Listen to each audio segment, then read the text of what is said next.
Chapter 8, Sleeves. When you're ironing sleeves on a dress shirt, the most important part to remember is to keep the seams aligned. You want to make sure that you're not getting multiple pleats or multiple creases on your sleeves. That's, you can usually tell where the old one is, and you want to make sure that you stick with that same crease so that you're not having multiple creases on the sleeve.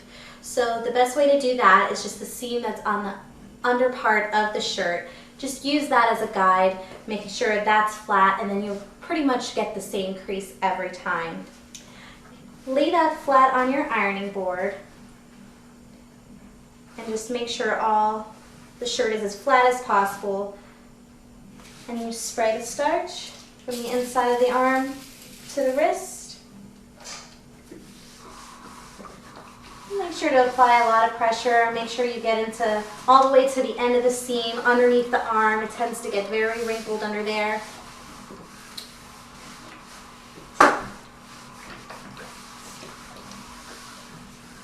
Don't be afraid to get a good crease on the top part of the arm. Creases are okay.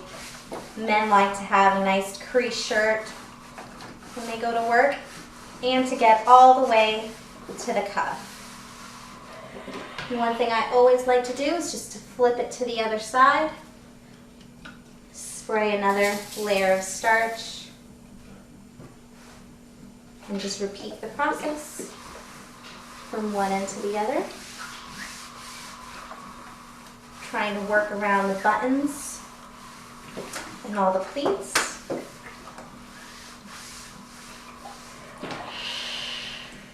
And you have a nice finished product. And all you have to do is repeat the process on the other side.